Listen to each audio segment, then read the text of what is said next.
You know, sometimes it's difficult to decide what you're gonna teach on or do your lessons on or whatever. But you know, God, you go to studying and studying, and then God reveals what He wants you to do. And there's a lot of times I think about back when I was in high school, which is beginning to be farther and farther away as I get older. But anyways, you know, I think about the subjects and things in school that you learn about, and one of my favorite subjects in school was history. I like history. I like the history of just about anything that you can think of. I enjoy hearing about the history of everything.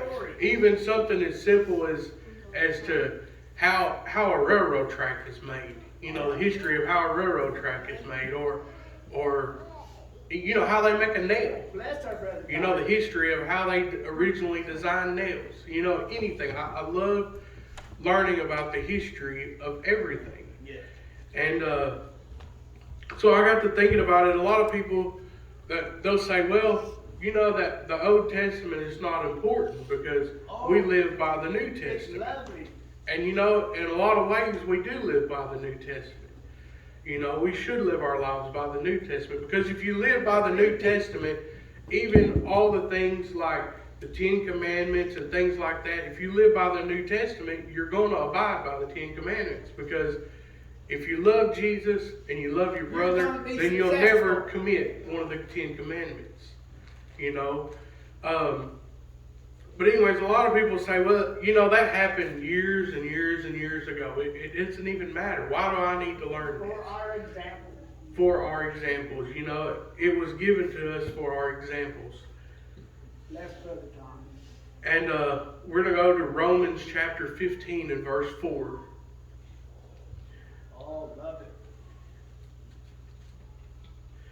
it. It says, for whatsoever things were written aforetime were written for our learning, that we through patience and comfort of the Scriptures might have hope. So it tells us right here, everything that has been written before is for our learning. Amen. All these stories in the Old Testament are for our examples. They're examples of things that have happened in the past, but they're also things that are going to happen again, things that we can use for future references to get us through times. And we have a I use this app on my phone for my Bible a whole lot, but it's got to where it didn't used to be this way. Now it's got to where they want to put ads on everything. When you get ready to use them, it's terrible. I'm gonna have to find something different for this one. But in 1 Corinthians chapter 10.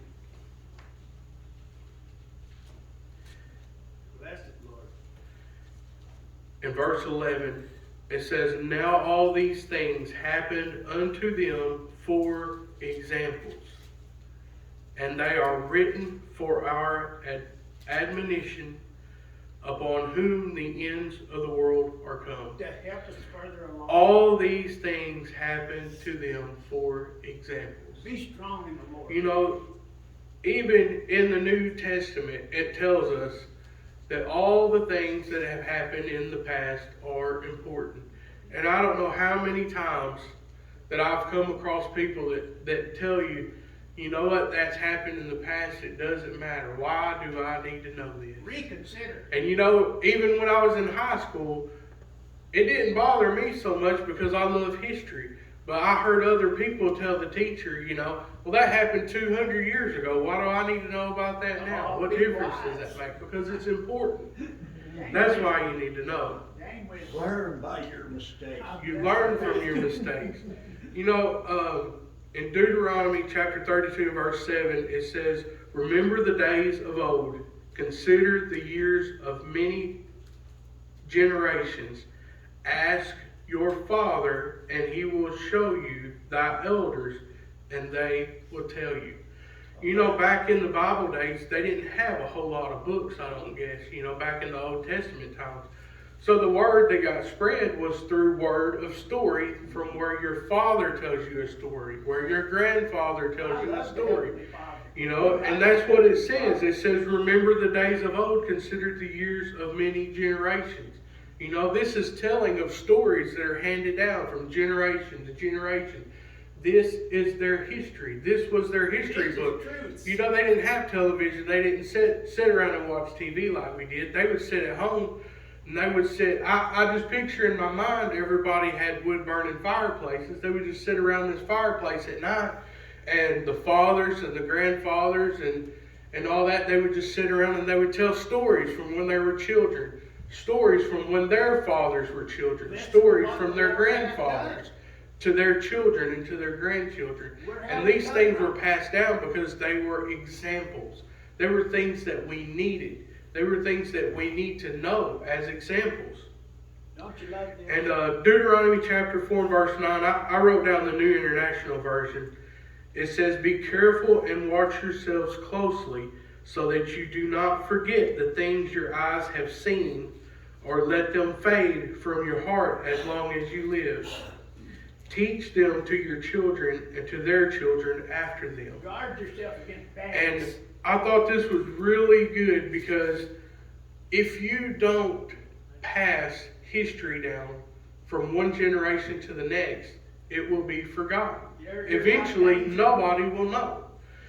And one thing I really got to thinking about was nowadays, they want to erase part of history today. Oh, yeah. They are wanting to take part of history out of schools. They are wanting to take the history, and because it offends people. But you know what? How can something offend you if it happened 100 years ago? The truth will set It's you not free. happening to you today. So it should not be offensive to you, something that happened 100 years ago. It should be something that is learned. You know, it should be something that is taught, Gain knowledge. because if you don't teach it, then people aren't going to know that it happened. If they don't know that it happened, they're not going to know that it was wrong to start with. We're talking You about know, danger. if they're not taught the things in the past that were wrong, that were done to people, then it's going to turn full circle, and things will go back to the way they were in the past. It's going to be Treat people the relived. way you want to be treated. In Ecclesiastes chapter 1, Bless those Dominic. Bless everyone. No one left out. in verse 9 and 10, it says, the thing that hath been is that which shall be, and that which is done is that which shall be done, and there is no new thing under the sun. It'll be a repeat. Is there anything whereof it may be said, see, this is new, it hath been already of old time, which was before us. Nothing new under the sun. You know, this tells us that history repeats itself. Amen. History will always repeat itself. So if you don't learn Generation the to history, generation.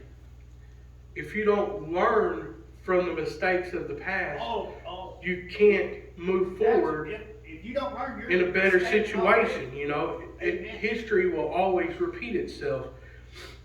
One of the examples that I think of is everybody knows who Napoleon is, and everybody knows who Hitler is. Well, back in 1812, Napoleon went into Russia in the month of June. Now, you know, June is a warm month. So he goes to invade Russia in the month of June. It's warm. They don't take anything, you know, they don't take winter clothes with them or anything with them, you know. And he takes 600,000 troops with him But where did he into go? the Soviet Union. And at that point, when he goes into the Soviet Union, when he comes back, or, you know, he didn't realize how long it was going to take. The cold sets in, they have negative 38 degree weather. a large portion of his army was killed from the cold weather. In fact, out of 600,000, less than 10,000 people returned with Napoleon. He didn't do the right thing. Less than 10,000 people survived. And that happened in 1812. In 1941, Hitler sent his troops into Russia to take over Russia. At this time, it was June. And Hitler didn't really have anything more than a second, he didn't have anything basically more than I guess what we'd classify as a high school diploma. But he was very educated because he read books. The Germans were known for burning books, but Hitler read a lot of books. Before he burned them. And Hitler knew his history. And so, anyways, in June, Hitler sent his troops into Russia. Well, the cold set in, and during that time, there was 800,000 French that were killed during this period in Russia. There was 6 million others that were injured during that time. And the Germans that went in, 775,000 Germans were killed from the cold. Didn't read about Napoleon, did he? History repeated itself. Yes. At this point.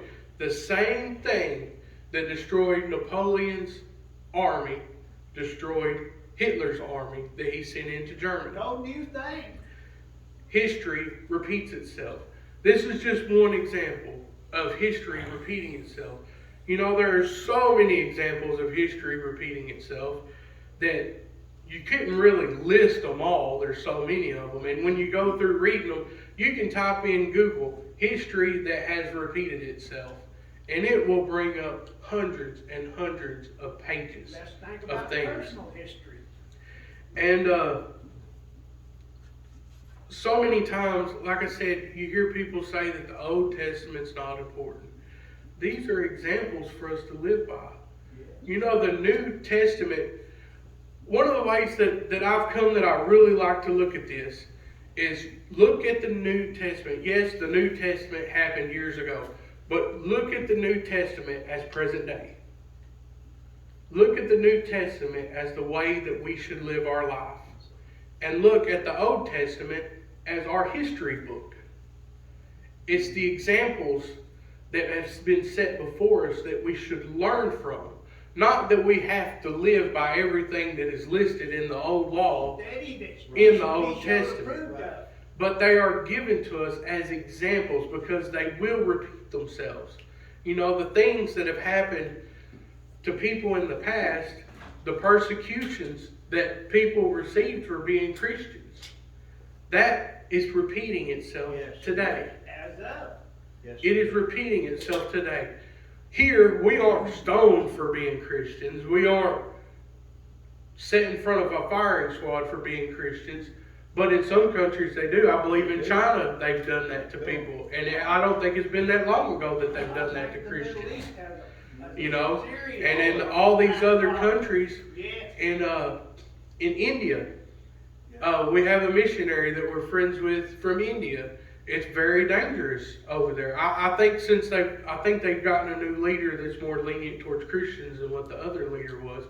But it's still dangerous over there because of the Hindu belief that's there. It's such a radical belief that if you don't believe in Hinduism, then basically you're not even supposed to be alive. Basically you have a choice. If you choose to be Hindu, you can live. If you choose to be anything other than Hindu, they'll kill you. And that's a persecution that has been happened for years and years and years. But I'm not saying that we don't get persecuted for being a Christian here, because we do. Now, we're not going to be put to death for being a Christian, I don't think. Not as of yet, anyways. Yeah. Not by the government. Not by the government anyways for being a Christian. But, you know, we are persecuted as Christians because we're ridiculed. You know, people look at us and they say, well, look at that weirdo over there, you know. But, you know, if they want to call me a weirdo for being a Christian, then I'll take that title and wear it proudly. But so many times people they look past Open their eyes. the Old Testament, you know, and they say, well, it's just not important. But it's our history. Amen. It is the history of Christians. It is the history of the whole world. But the whole world doesn't want to recognize it as their The history. history of our But you world. know, it's the history of how we've become who we are. Where we're at You know, today. where we're at. It is the examples that are set before us for us to learn by. And like I said, if we live by the New Testament, then the laws of the Old Do the Testament best you can. are going to fall into place anyways. Because, you know, in the New Testament, we're told to love God, love Jesus Christ, love our brother, love our fellow people. So if you love There's no law all of against these love. people, then there's not one single one of the 10 commandments that you're going to break. You're not going to murder your brother or your sister. You're not going to commit If you love adultery. the Lord with all You're your not heart, mind, and soul. Going to covet, because you're not concerned about those things. You're concerned about Jesus Christ. The Lord You're will. concerned about the love that you have for all your fellow people. It's a good love. And I just want people to really understand how important the history of where we come from is. You know, and the importance of the examples that have been set before us. You know, a lot of people, they want to read the New Testament and they don't want to read the Old Testament. You know, and I think you should read the New Testament, but I also think you should read the Old Testament because that's where the examples are. You know, Jesus Christ, in the New Testament, Jesus Christ came and He gave us the example of how we should live. Amen. But the Old Testament gives us examples of how people lived then and how we can learn from the mistakes they made so that we don't make the same mistakes. You know, we learn from history so that we don't repeat the mistakes that our ancestors have learned or have the mistakes that they have made. And it's so important to move forward from that point. And it just really bothers me so much now. Like I said, they're trying to take history. They're wanting to remove part of history out of the schools. They want to teach people that things in our history that have happened didn't happen. And I don't understand. It's hard for me to understand how they think that this is a good thing. You know, removing things from our history. And so many times I think about it because there are people that want to remove God from history. Oh, So many people want to remove God from our history. You know, they try to disprove the Bible so many times and say that it's not an accurate thing that we can go by, you know. But it seems like I like to watch documentaries about these things, about where they're trying to go in and discover. If you watch a documentary on something where they're trying to disprove something that happened in the Bible, by the end of the documentary, they usually begin to, about the middle, you know, they'll give you all the facts, and then if they're still trying to disprove it, they'll say at the end, well, we don't have enough evidence, or this is circumstantial, or this and that. And even though they've shown that there is evidence to prove that all the things in the Bible that have been listed are true, they always, at the end of it, they'll say, well, this is just circumstantial evidence. There's really no way to prove this and that. And if they would just open their eyes and realize that they have the evidence, they've shown the people the evidence, but somebody would rather believe the person that says, well, it's just circumstantial, it's not really evidence. They would rather believe that than actually look at the evidence and believe it themselves. You know, that they would believe what somebody else says over what they've been shown. And but there's so many people that are like that today. And one of the other things I was looking at in history is, you know, nowadays, so many things are made by industry. You know, so many things are made by machines and industry that our youth nowadays, even including me, doesn't know how to make certain things that 100 years ago you would have had it made on your own. You know, something as simple as a horseshoe. You know, back 100 years ago, I would have to know how to make a horseshoe so that I could shoe my own horses. But nowadays, I don't know how to do that. You know, and that never was passed down to me from my father, and it wasn't passed down to him from his father, because we don't have to do it anymore. You know, we have industries that do this thing. You need a horseshoe for your horse, you get online and you order a horseshoe and they'll ship it to you in the mail. Yeah. You know, there's so many things. So the only way that we even know about that people used to make their own horseshoes is in history books. You know, and if you took those history books away, or if you got rid of them, we wouldn't know anything other than a machine making a horseshoe. We wouldn't know that people used to heat up their own metal and form it with a hammer. We would know, the only thing we would know is that they punch in a number in this machine and it starts spitting these metal horseshoes out of it, you know. And, you know, we wouldn't know that people used to make them by hand, you know, if it wasn't in the history. And that's why history is so important, because it allows us to know the way things used to be done. You know, and like I said, it's the examples that we can learn from so that we don't repeat the same mistakes over and over, because history will always repeat itself. And it will repeat itself even if we know the history, but don't pay attention to it, because you think it happened 200 years ago. What difference does it make? It's not going to affect me today. But you know what? That Napoleon and Hitler, that was about 130 years difference between there and there. And I'm sure Hitler, with as much land as, you know, much area as he tried to conquer, knew about Napoleon, because he also conquered a lot of land.